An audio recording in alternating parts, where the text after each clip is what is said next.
because you can definitely rent out those other units to some other military members. That's easy. You know, there are people literally begging to get out of the barracks here in Fort Bragg. So it's literally a no-brainer. All right.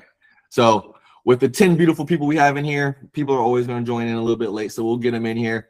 I want to get us started off, right? So today we have a very special guest. We have a good friend, Brett Kelley with Responsive Mortgage. So Brett has several years of experience in this game, guys, okay? He's tried, true. He knows exactly what he's doing, okay? Like I said beforehand, he's the type of guy that knows so much about this loan program that he is able to introduce solutions to the borrower that most people wouldn't even consider.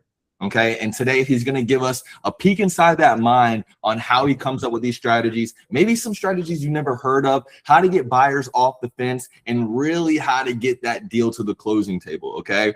So Brett is a loan officer over at Responsive Mortgage. More importantly, he's a father, he's a husband, and his son's been killing it in golf here recently. So I'm super excited for him, and I'm super excited to see where that goes. Brett, what I want us to start off with is, man, how did you get in mortgage? What's up, y'all? Thank you for letting me join you. So like you said, I'm Brett. I'm located outside of St. Louis, Missouri. I know it's confusing. I am nowhere near a military base. Fort Leonard Wood is the closest one to me. It's about an hour from my house down Highway 44. I got in the business during COVID. So I was a corporate sales guy, always was working a corporate gig. COVID hit, my clients were all movie theaters. So all my clients were closed indefinitely or operating at a very weird function. So I got an opportunity during COVID from a friend of mine who has been in the mortgage industry forever to take over a partnership with a nationwide PCS-based referral partner. So I went from doing no loans to, I think my third month in the business, I did 15 VA loans. So I went from zero to learning the VA process really quick. Since then, that's pretty much been my focus. Probably 90% of the loans I do are VA loans. It is the greatest loan product available. It's the most generous. It's got the lowest credit standards. It allows you to be incredibly creative because VA guidelines are very gray. And in that gray, we can find solutions that most other companies or other loan programs can't get a person in a house with. So love the VA loan. I do not want to be preaching at you guys today, right? So if you have questions, get them in the chat. If you guys have scenarios you want to talk through, I know Caleb said the idea is we're going to talk about, tips and tricks most agents don't know. But so anything that falls in that, let's rock. All right. Well, first thing I want to touch on is, and we've been hearing about it a lot recently, right? And the more that it's being talked about, the more I realize agents do not know about this. But you can have debts paid off using the VA loan, okay? Through seller concessions and things like that. Can you talk a little bit about that? What's off limits? Can we pay off car notes? Can we pay off credit cards? Like what is really the extent there? And what is the case we would see when that's really what we need to do? Right. Yep. We can pay off any debt. So any debt that helps them to qualify, or really even if they don't need it to qualify, if we're getting a massive seller concession, I think one of the biggest confusions people have with a VA loan is maximum seller concessions. So conventional is funky because we have different levels based on your down payment, but it's a hard stop, right? At 3% or 6%. FHA and USDA are 6% of the purchase price can be a seller concession, and that's a hard 6%. The VA is incredibly vague, right? Not vague, but normal, quote, normal seller or closing costs don't count towards concessions, right? So when we say we can only get 4% from a seller on a VA, we can get way more than 4%. I just closed on a $325,000 or $29,000 house with a $25,000 seller concession. So that's way more than 4%, way more. And the way we can do that is your appraisal, your origination fee, your title fees, and your normal amount of points, right, is what the VA says, do not count towards closing or concessions, right? So those normal closing costs And when I say normal amount of points, we usually use 2%, right? So that's 2% already of the closing costs that aren't counting towards concessions. So $400,000 house, we can buy $8,000 in points that don't count towards the concessions. We have $3 or $4,000 in title and appraisals. Then we have origination, and that escrow setup do not count, right? So in that scenario, we're at probably $18,000 in concessions, and we have in costs, and we haven't even touched concessions yet. So we could probably, in theory, on that house, get somewhere closer to 25 or 30, pay off debts, pay off auto loans, whatever we want to do. Get creative, but there's so much we can do with those seller concessions, and we can go way higher than 4% if we're creative. 100%. And so let me ask you this. Are there any scenarios where, it does get capped off, or is it very vague? Just like you said, like, as long as you're applying it to the right areas, there shouldn't be many times where they say there's a hard cap. Yeah. I mean, it's a lot higher than that 4%. So yeah. You are eventually going to hit a cap, right? Yeah. You can't just go crazy, but the amount of things that don't count towards that concession allow you to get pretty high with that if you're in the right market or the right scenario. Yeah. And I just want to add in a little scenario that I had a year ago. It was a single mother that we helped buy a property, and it was the very same situation. We got her a new construction home. It was the first home she ever bought. And we had gotten a crazy builder credit, right? There's no way she was going to be able to use all that. And then the lender was able to pay off her Honda Civic that she had for just years and years and years and years. And man, when I tell you, when we gave her that news, she got apprehensive. She thought we were lying to her. What do you mean my car is paid off? And then when we showed it, how it breaks down and everything like that, like she cried. Like imagine like finding out not only are you about to buy a home, one of the biggest investments you can make in your life, but then also that transaction helped pay off debt. That's crazy. That's absolutely wild. So one thing I want to segue into is, so when you're getting these credits back and everything like that, talk about the scenarios where a VA buyer can receive a check back at closing. Correct. So a VA buyer can get up to any amount that they put into the transaction back. So if we have $3,000 in earnest money or due diligence money, and we have enough seller credit to cover all the costs, then they can get all of that money back up to whatever they put into the transaction. So as long as we source the deposit, that it came from them, they can get all their earnest money back after the concessions are applied. And that's a crazy fact in itself, because especially in the market that we're in, where we are getting a lot of seller concessions, to be able to see a negative amount on that CD, due to borrower, that's crazy in itself. Yep. So let me ask you this: what all is included in that, the prepaid or the money that's put into the transaction? Does that include just appraisal and earnest money? Is it inspections, or what exactly constitutes the money that they put in? Yeah, anything that they put into the transaction, they can get back. So if they prepaid for the appraisal, as long as we have the receipt, if they prepaid for the inspection outside of closing, then as long as we have a paid receipt showing they paid it, they can get that money back. So we can apply that to anything that they paid into that transaction. Okay. Sounds like a plan. And so what I want to ask next is, right now, it is kind of a rate sensitive market, right? Are rates really good? Are rates really bad? What are some of the things that you've seen, especially with the VA loan, where we're able to kind of get buyers off the fence? What kind of conversations can we have to really, I guess, kind of show them the carrot of joining? I'm not joining, but jumping into the market and buying. Yep, for sure. So raise your hand if you're familiar with an Earl. Anybody? Everybody? Anybody? So an Earl, an IRRRL. Okay. An Earl for short, inline rate reduction refinance loan, right? Earl's way easier than saying that. To simplify what that is, an Earl is a streamlined VA refinance. It is the easiest refinance of any loan type. FHA is similar, but a little more complicated, right? To do an Earl, any VA loan owner has to do is show that they've made their last 6 payments on time and they're eligible. right? We don't need a full credit report. We just need a mortgage only report. We don't need updated income. They can be completely out of work. It doesn't matter, right? We don't need updated assets because we can roll all the costs of the Earl into the Earl or the refinance. So super clean, super easy. All they got to do is make 6 payments on time, right?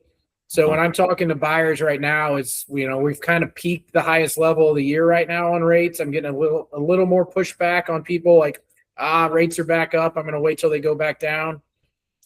The conversations I'm having with those buyers is, look, let's talk about how easy an Earl is, right? It's the easiest thing to do.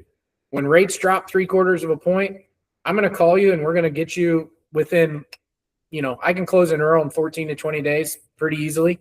We don't even need an appraisal, right? So nothing. We need nothing other than a credit report and 6 straight payments. So the process is easy. And when that process is that easy, I'm using that as a way to talk these borrowers who are rate sensitive into, hey, I know it's at 6.5. I know it's at 6.25, right?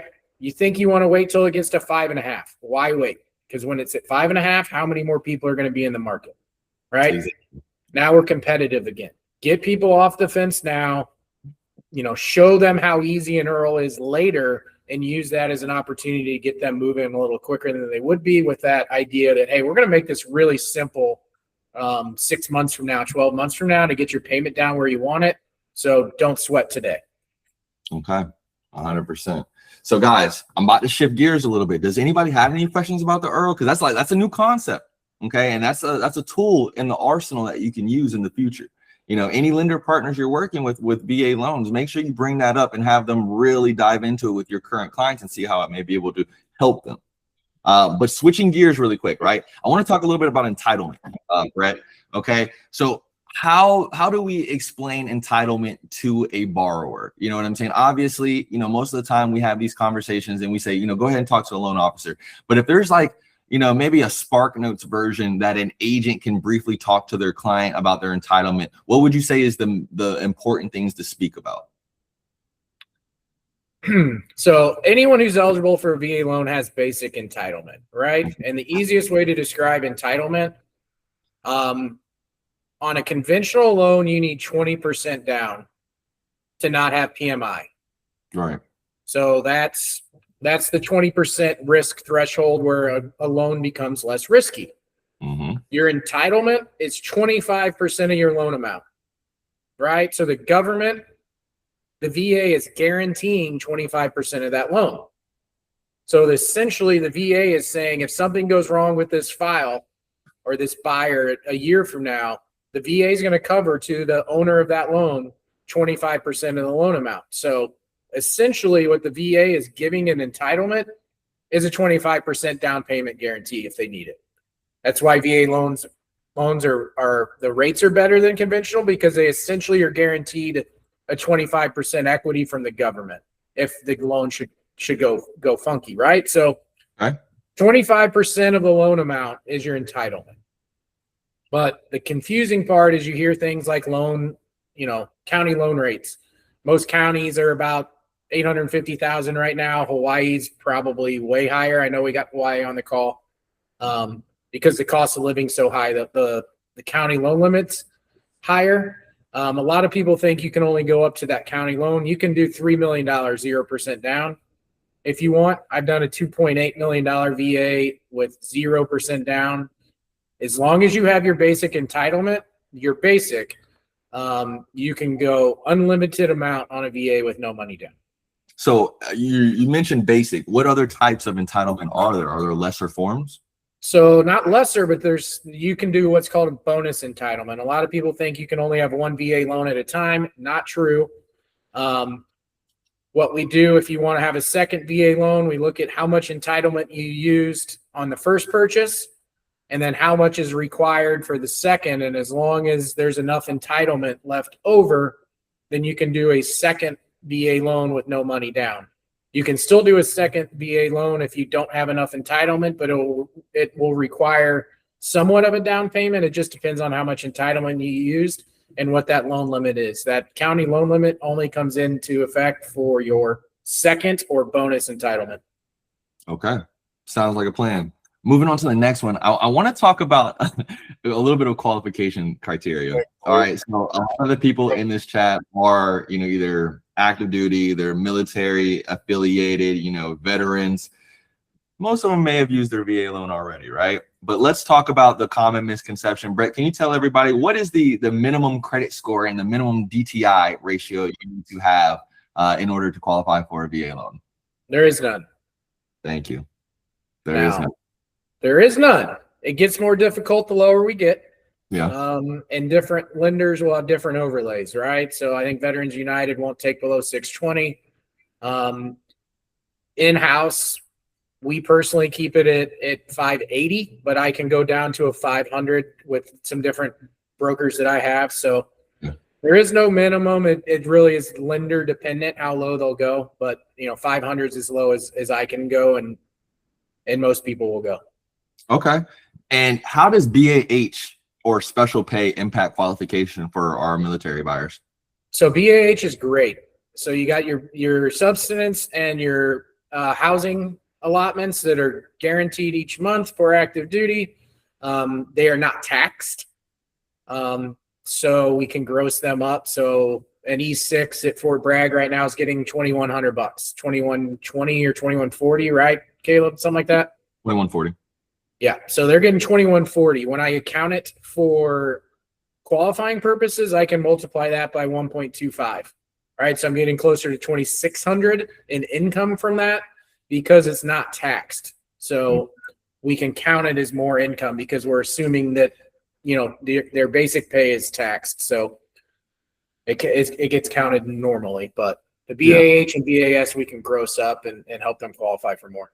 And does that include situations where they may get a uniform allowance and things like that? Or do you have to consider that, spent towards uniforms or whatever the special allowance is for? So the BAS, we just count as standard income. BAH, if they are getting some sort of uniform, that's not counted towards income. Yeah. Okay. Yeah. And then any other type of pay, like fly pay, jump pay, COLA, cost of living adjustments. If you're living in Alaska or Hawaii, you're probably getting another $400 a month for cost of living being higher. Yeah. Those we will count as long as you're not leaving, right? So if you're PCSing from Alaska to Bragg, you're not getting COLA at Bragg. So we're not going to count your COLA that you were getting in Alaska because we're looking at where you're going. Same thing for BAH. Your BAH is going to be way higher in Alaska or Hawaii than it is at Bragg. So we don't care what you're getting now. We care about where you're PCSing to, and we're going to use that new income to qualify. So it's great that you mentioned that, because that actually segues into my next question. You answered most of it. I want to see if you have anything to add. Aside from the things you just mentioned, is there anything else you take into consideration when you're evaluating a borrower who recently PCSed and changed duty stations? Or is that really it, just the change in the BAH, BAS, and things like that? Yeah, we need to make sure that if they're getting special duty or hazard duty pay, is that going to continue at their new station? If they're getting fly pay or any other pay, we need to make sure that's going to continue at their new location. And a commanding officer can just, a simple email from the commanding officer confirming that is really all we need. Okay. The other thing we're looking at is your ETS date, right? So when you look at an LES or a leave and earnings statement, which is the military pay stub, it's going to show their ETS date of their end of, termination of service, whatever. It's going to show when they are leaving the Army. If that is within 12 months, then we have to address it.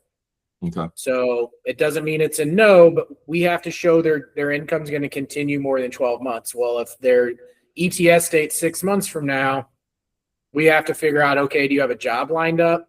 The easiest workaround for me, and like I said, VA loans are pretty gray. I need a letter from the commanding officer that they can re-enlist, right? That they are eligible to re-enlist. And then the borrower, as long as the borrower tells me and writes a letter of explanation that they intend to re-enlist, keyword intend, right? It's coming time closer to that ETS. They get the job offer of a lifetime, private sector job. They want an ETS and leave. Great. But as long as they're eligible and intend to re-enlist, then we can work around that ETS date coming up.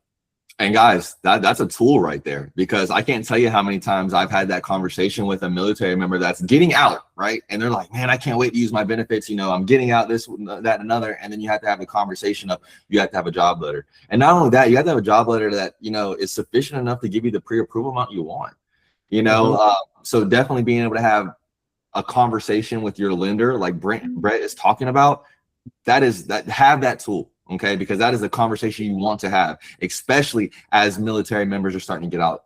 Okay.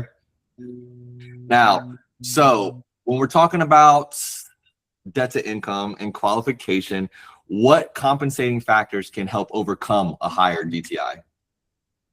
Right. So compensating factors typically for a VA loan are going to be reserves. Okay. Right. So the reserves are the money that you can show in your bank account. Or TSP, which is the TSP is like the 401k retirement plan for the military, right? Yeah. Thrift savings plan. So if we can show that you have significant amount in your TSP, I always ask for the TSP statement. They always complain it's hard to find. I don't care, because it strengthens my file. Yeah. Having more money in that file strengthens the borrower. So usually having 3 to 6 months of reserves, which is monthly payments. If you have a $2,000 a month payment, showing that you have 6 to 12 grand in the bank after closing costs will strengthen a file. So that's reserves. Residual income, it's a calculation we have to do as long as we can show that they have enough residual income after all their bills. We use their family size, the square foot of the house, and it tells us how much money they'll have left over. As long as they meet that requirement, that's a good compensating factor. Payment shock. So their payment, if they're currently paying $2,000 a month in rent and their house payment's going to be $2,000, they are not going to have payment shock, right? Their payment's not going up more than 20%. Significant income from a spouse that's not on the loan. If we can document that, hey, my spouse makes $5 grand, they're just not on the loan, that always helps. Lots of compensating factors to overcome a higher DTI. And honestly, the VA does not have a DTI cap like conventional at 50%. I just got approved eligible on like a 66% DTI the other day, which is nuts. That's crazy. And I would 100% not advise a client to close a loan with a DTI that high if I didn't know that their spouse wasn't on the loan because they already had used VA entitlement twice and some other things. So a lot of compensating factors for me to even allow a client to close that high. But the fact that we can, with an 800 credit score, get an approved eligible findings with the DTI that high is crazy and awesome. Yeah, 100%. So, and let me ask you this. All right. And this is, to make you guys, the lender's job a little bit easier. We're talking about all these things, these possible challenges and possible benefits that a active duty service member or a veteran can use. How could us, the agents, or when or what documentation should we start prepping our buyers to get? Or you know what I'm saying? Because, having the LES, having these statements that are hard to find, what would you say it could help your job as an agent working with tons and tons of military? What should we prep our borrowers to start having on hand when having that lending conversation? Yeah, the big thing is military pay is super simple, right? I don't need an LES right away.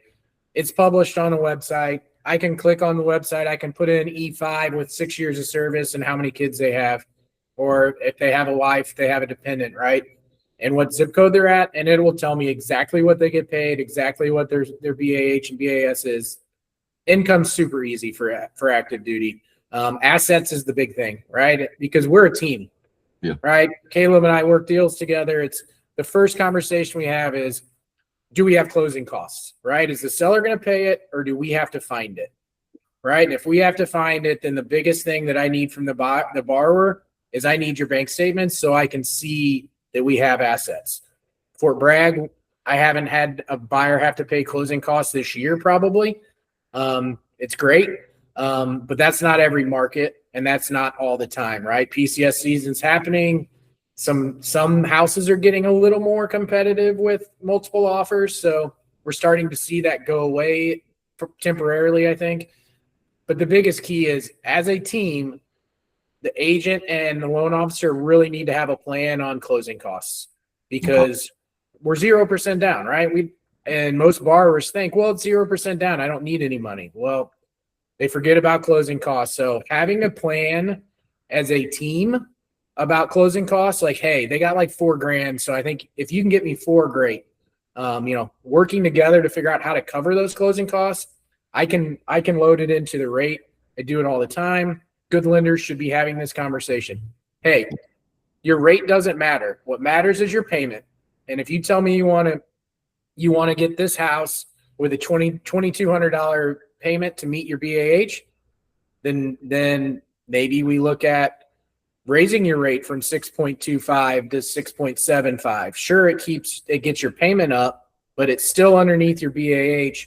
And now I can give you $4,000 in lender credit, right? Okay. So helping work together, whether it's Caleb getting the seller to pay for it, whether it's me having that combo of, hey, I can still keep your payment right where you want, but I can give you $4,000 at closing, and we're just going to take a little higher rate. And then guess what? 6 payments in, when rates have dropped, we're going to do an Earl, and you got $4,000 to closing costs, and then we're going to refi you back down to that better rate in 6 months. So a lot of ways, but the biggest thing is those closing costs, because those are the ones that sneak up. That's the only thing in a VA loan that we have to figure out is who's paying it. Yeah. We have to have it. Yeah, regardless. All right. Topic that has been absolutely huge in my market here in the Fort Bragg area is I'm getting a lot of questions about assumptions, guys. I don't know about y'all.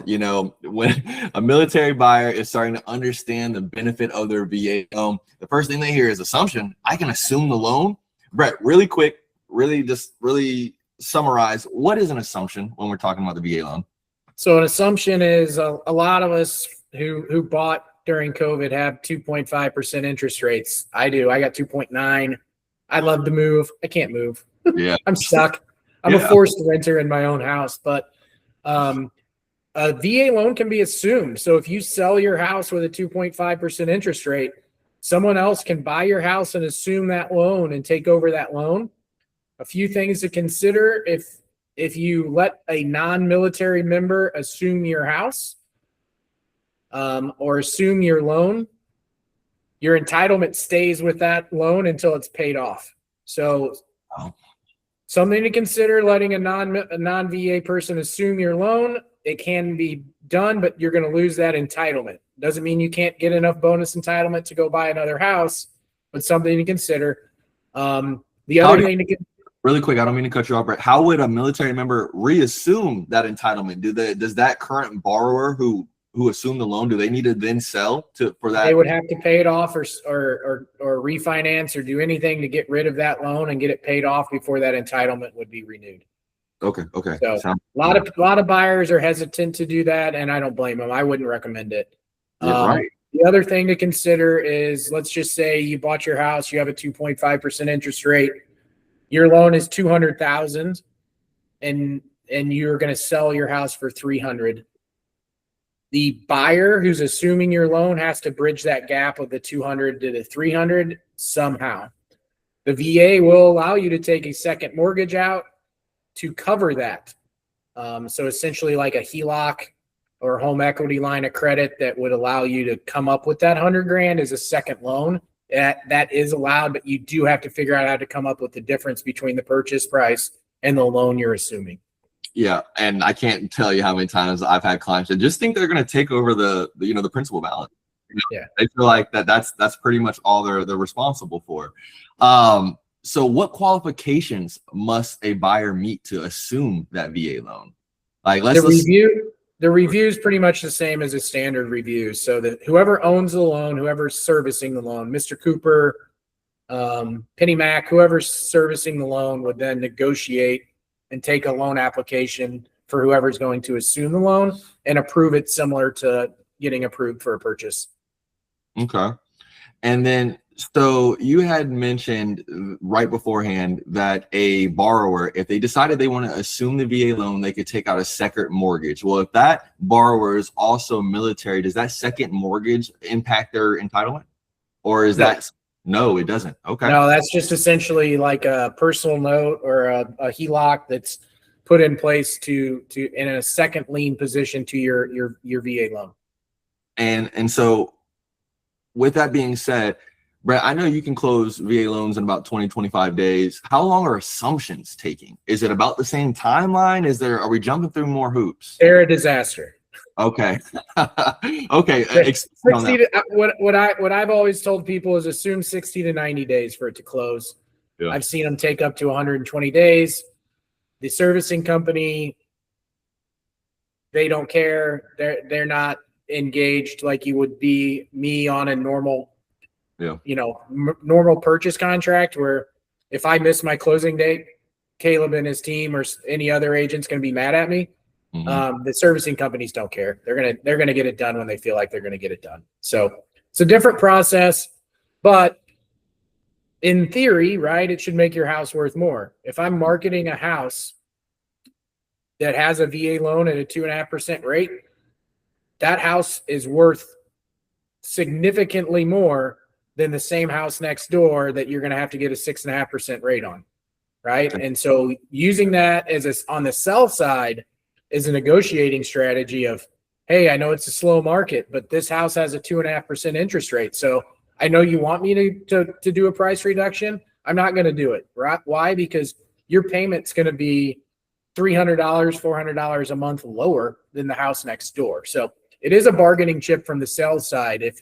If you're in you're in a neighborhood with 10 other houses for sale, if you can market it as assumable, the process is going to be more difficult, but you should get more money for that house. Yeah. Joe dropped in the chat and he said his last assumption took just under 6 months. Yeah. That's crazy. That's wild. Okay. So let's talk about appraisals, Brett. All right. So is there anything inherently different between a VA appraisal versus conventional FHA or other loan types? So conventional has the least amount of safety standards, right?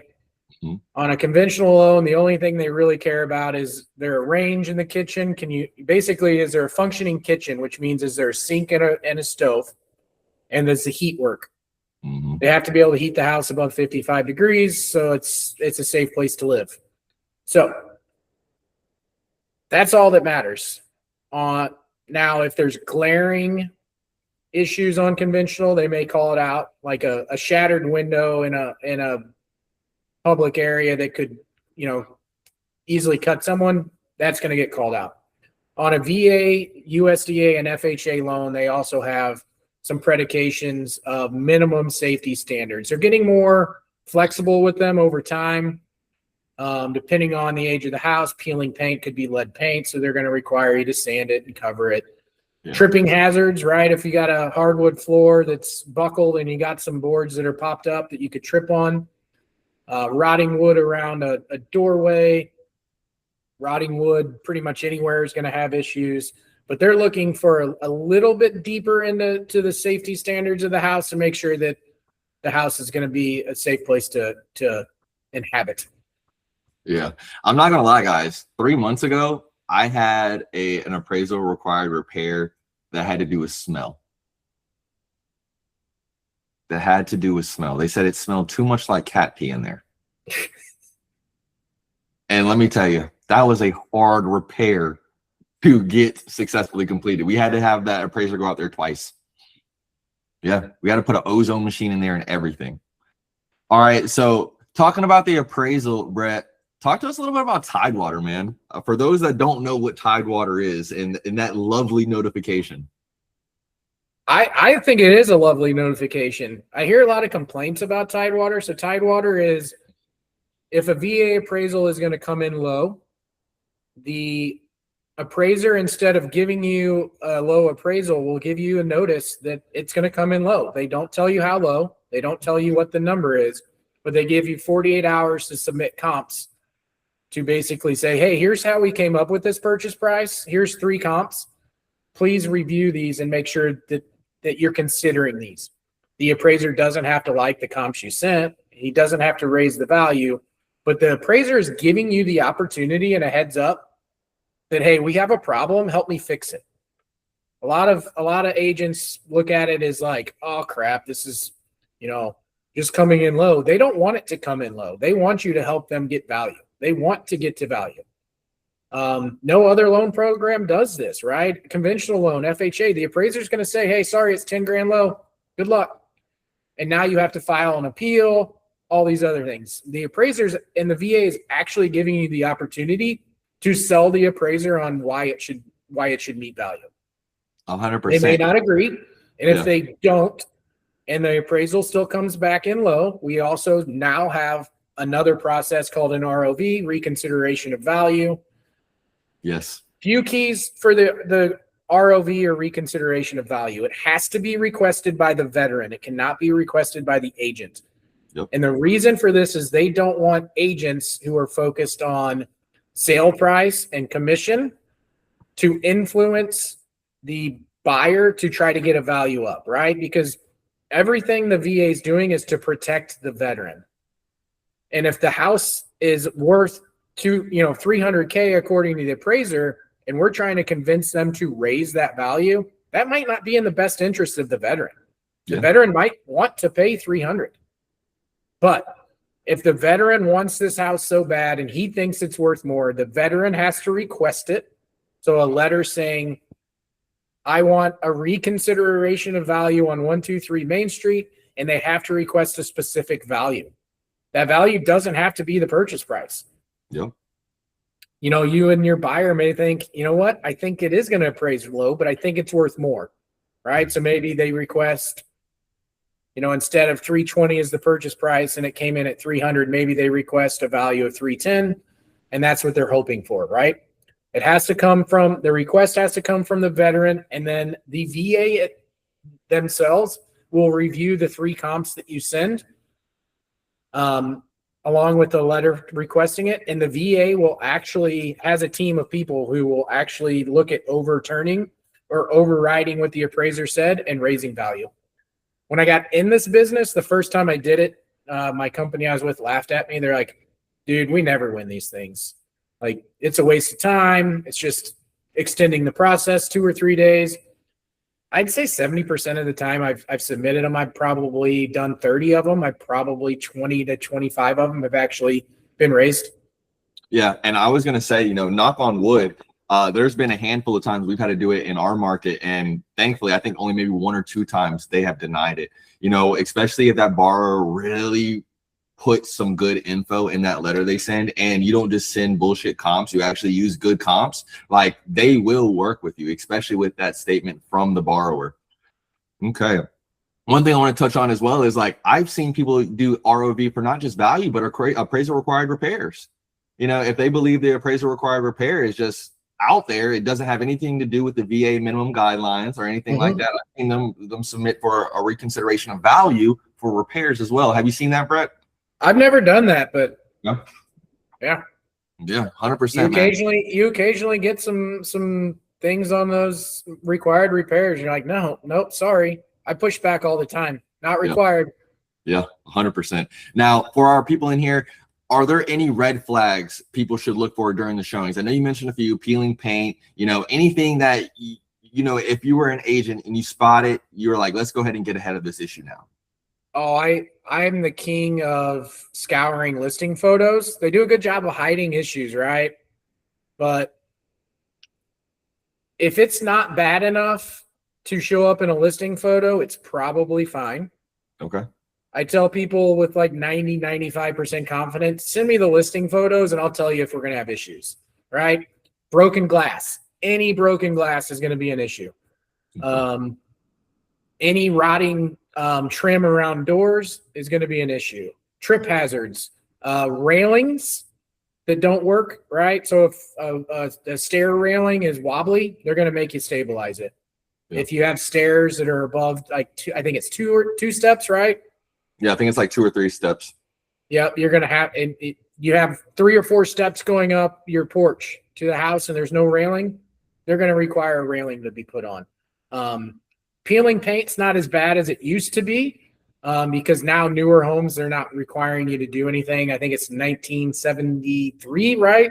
Something like that. 72, 73. After that, you don't have to worry about peeling paint anymore.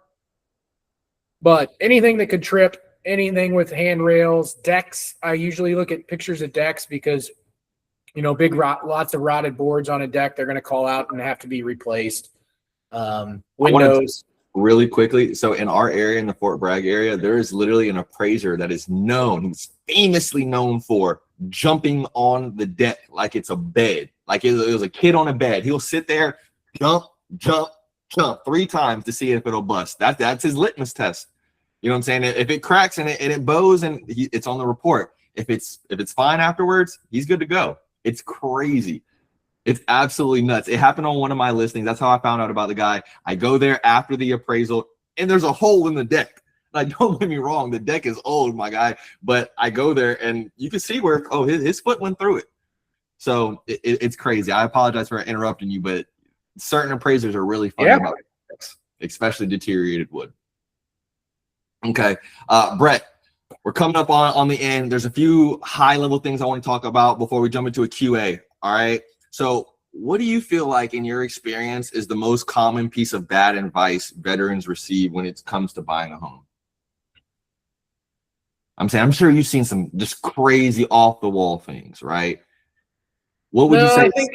I think a lot of them come in the assumption that 0% down means 0 to the transaction. All right. Just not understanding and being explained the difference between a down payment and the fact that there are closing costs involved. Now, we can figure it out. We usually can get creative and get it done, but that's a big one. Is a lot of first-time buyers I call. I'm like, okay, how much? Let's talk about assets. How much do you have set aside for the transaction? Well, it's 0% down. I don't need anything. That's the mindset is a lot. I get that. Yeah, that's a big one for me. Yeah, I'm not gonna lie. What we see a lot is the VA home inspection. You know what I'm saying? The VA comes out and does a home inspection, and they get that confused with the appraisal. Now, we always tell our clients we highly, highly, highly recommend a home inspection, but especially in our area, it's not required. I've had some clients, they try to fight me on that. There's a VA home inspection and there's appraisal, and then we get the lender involved, and we have to kind of jump through those hoops to kind of tell them what's real. So the next question I have is, I got one more, and this is by no means negative, because I will never speak negative about competition, right? But I do think there is a misconception that they have to get a VA loan from the VA. Mm-hmm. And the amount of buyers who think Veterans United is the VA would blow your mind. And that's not a rip on Veterans United. They are a marketing machine. Yeah. Right. The fact that they have convinced people that they are the be all end all of VA loans is good for them. Yeah. But the amount of buyers who are like, well, I have to go through the VA for a VA loan. I can't go through you. What? I get that a lot. And then the next step is typically their assumption is Veterans United is the VA. Yeah. I have a couple of my team members in this chat right now, and they can attest. We run into that a lot. We run into that so much. And see, I give Veterans United credit for it, but they don't correct them either. You know what I'm saying? They don't sit there and make the distinction between the two.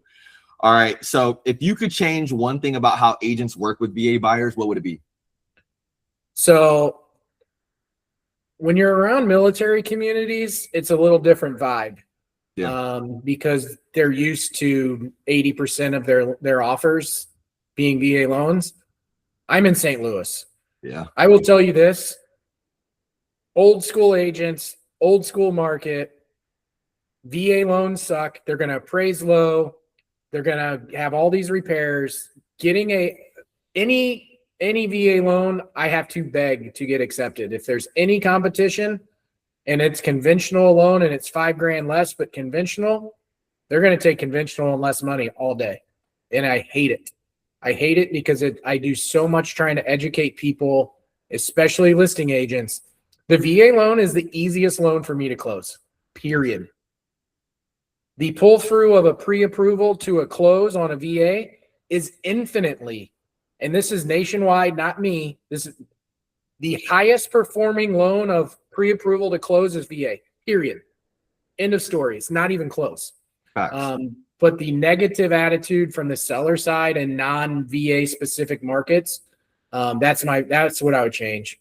is people understanding how easy a VA loan is to close and how accepting it should be a benefit, not a negative. And now, man, you've already touched on it in that statement, you know, how sometimes it's like talking to a brick wall with these listing agents. Is there anything that a buyer could do to put their foot forward to have those conversations, any resources or anything that any conversation they can use to show those facts? Not really, but having a good lender who can call the listing agent and talk them through. Right. I mean, I've talked people through listing photos. Like, hey, I'm looking at the photos. Let's go through this house. Kitchen looks great. Nothing there. Basement looks great. You know, look at the deck. You know, metal railings. This is fantastic. Like none of this. It's vinyl siding. You're not going to get called out on siding. Like I will talk the agent through like everything I would look for.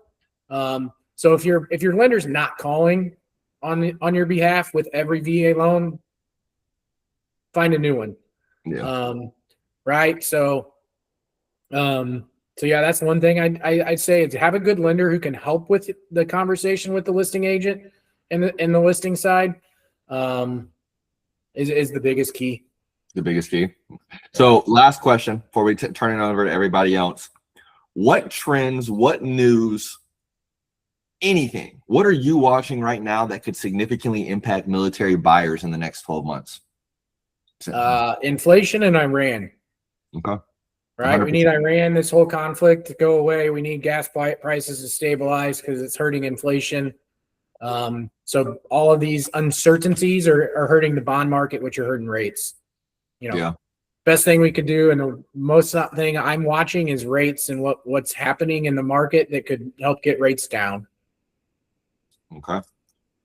Well, Brett, man, I really appreciate you. I feel like I got a couple of gems out of this myself. I'm not going to lie. Guys, we're going to get it uploaded. We're going to get it put onto YouTube so you can rewatch this, take some more notes. Brett, is it okay if I put your Facebook in the chat?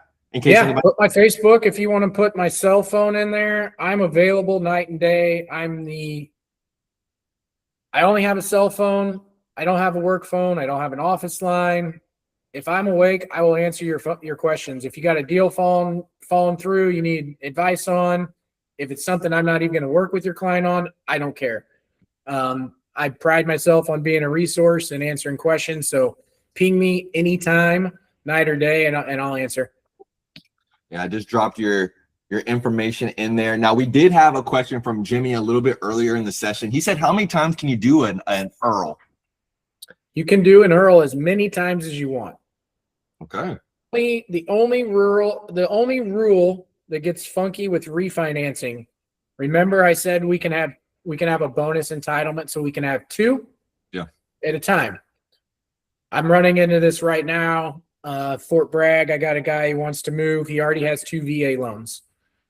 So one of the options is he's either going to have to go FHA or conventional, or he's got a rental property that we can refinance into conventional, which will free up his entitlement to allow him to get another VA loan. Okay. The only tricky rule about that is you can only do that once. You can refinance. Like period, point blank? Okay. You can't just keep refinancing VA loans into conventional loans and re-getting that entitlement. You can only do that once. So it's a tool you want to save for the right time. Okay, I definitely didn't know that. I thought, because I had ran into a situation where we did refinance out of a VA to be able to get them their entitlement back, but I didn't know that you can only do it once. That's actually, you have to be very strategic then. You're not refinancing that little investment property. You're refinancing the big one to get that most entitlement possible back. Yep, correct. All right. Well, guys, any questions? Okay. It doesn't even have to be necessarily something we touched on today. Talk about a file you have right now. If you have a question about a current one of your clients and their situation, let's drop it in here. Joe, yes, sir. What's up, brother? Actually, I'll let Brett speak to this one because he's the authority. But Brett, there are instances where people will have their COE reduced, specifically for foreclosures. You want to go into that because that's a major impact to folks. For sure. So you can get a VA loan if you have foreclosed on a VA loan before. Okay. All right. So it's not like you foreclosed on a VA loan, you can never do it again. But it will remain on your COE like you still own the house. So Mm. essentially the entitlement that was tied to that purchase will stay on your COE and reduce the amount of entitlement you have for that bonus entitlement. Wow. So essentially, if you foreclose on a VA, you own that house forever. And And the lens as of it it. pertains to your entitlement used, yes. Well, I'm not gonna lie, that's a great fact to have right there. I didn't know that. That's good, because now we're talking about, you can't just, foreclose and ditch the house and think that you're just gonna wash your hands with it and then jump back in the market in a couple of years. No, if it took a big chunk of your eligibility, man, your entitlement, that's huge. Yeah, so All I guess the layman's speak would be, is Brent already pointed out that the VA loan is not a loan through the VA. It's basically an insurance policy for 25% the value. Correct. So if your seller or your past client, they had a house they got foreclosed on, and let's just say it was a $400,000 house, that means the VA is guaranteeing $100,000. They've paid on it for years. The house goes to auction and it sells. Whatever the difference is between the price sold up to $100,000, the VA is going to cover that difference. So if the VA covered $50,000, you have a permanent reduction of $50,000 on your COE until you repay it. Now you can repay it, but nobody does. Yeah. So if you now qualify for another $400,000 loan, the VA is only going to guarantee, that would be $100,000 worth of guaranteed, reduced by 50,000. Mm-hmm. So that's a major impact, because that 50,000 can now only be 25% of the total loan, taking your $400,000 eligibility down to 200. Wow. Okay. Brett, did I explain that well enough that normal people? The last part's a little, so you would still have enough entitlement for that $400,000 loan. So the VA will do 25%, and for a bonus entitlement up to the county limit. So Fort Bragg's $850K. So the entitlement needed for a $400,000 house is $100,000, right? 25%. If you add the 100,000, which is the 25% for the new purchase, and add the 50K that's already been used, we are still underneath the max for the county loan limit, which would be 25% of the 850. So we would be fine without a down payment. Okay. If that, let's say it was 200,000 in used entitlement on the foreclosure, if we add that 100,000 we need and that 200,000 that we've already used, now we're at 300,000. That 300,000 is more than 25% of the county loan limit, so we would need a down payment in that instance. So it's basically just adding it to your the entitlement you're using for the new purchase, and as long as that's underneath the 25% of the max, you're fine. Okay. It's weird. Yeah, it sounds like in some scenarios it's like splitting hairs. There is a website. I'll put it in the chat here.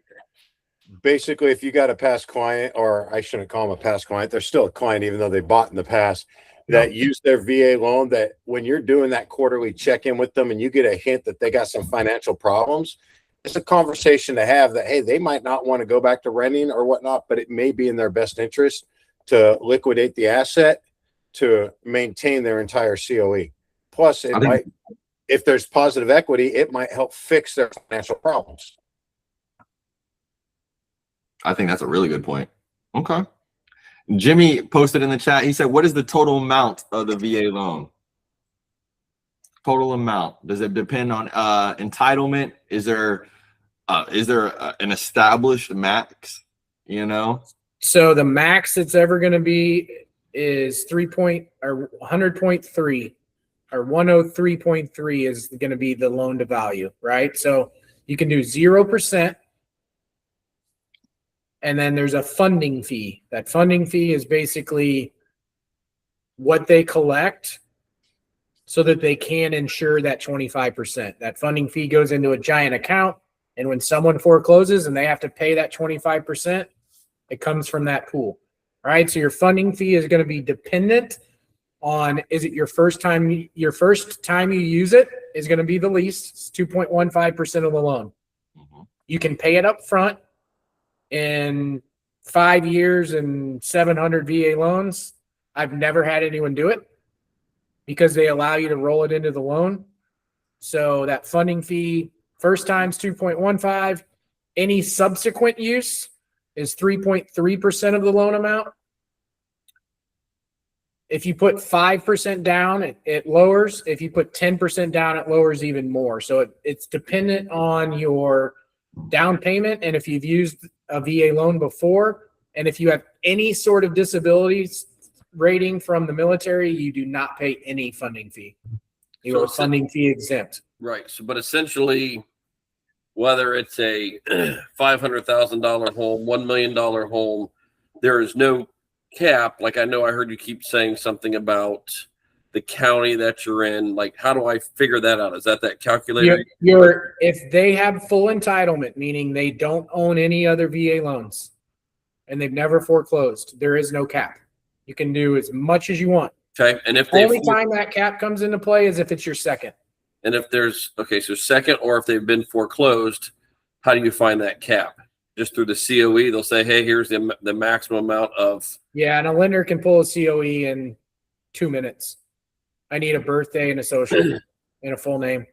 So whatever that says on that COE, they can only buy a home up to that purchase price. Is that, am I understanding? Without a down payment. Without a down Okay. payment. And then we have to calculate. So here, can I share my screen on here? You should be able to. Let me make sure you have. Yeah, if you click share screen, you should be able to.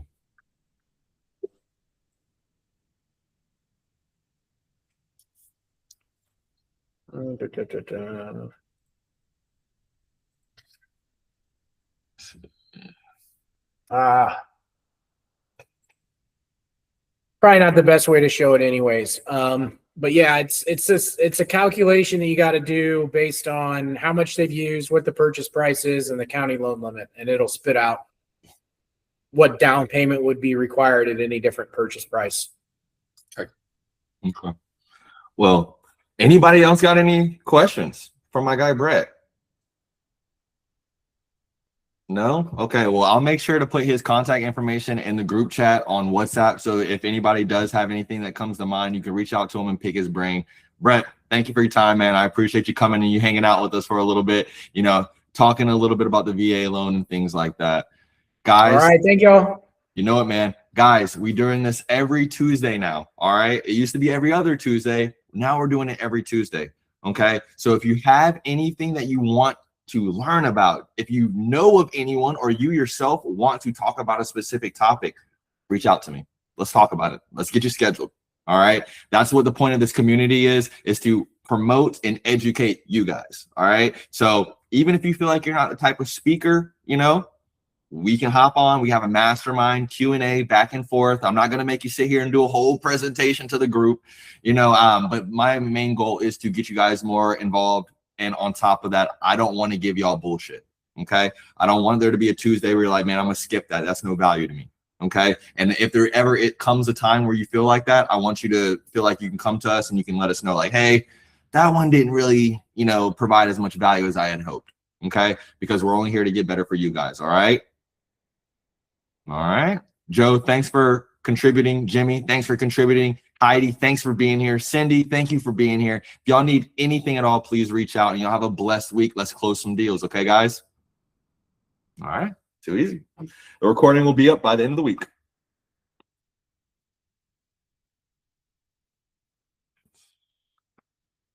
Boom, and we're done.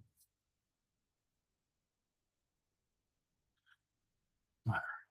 Done. Stop. Yep. Stop.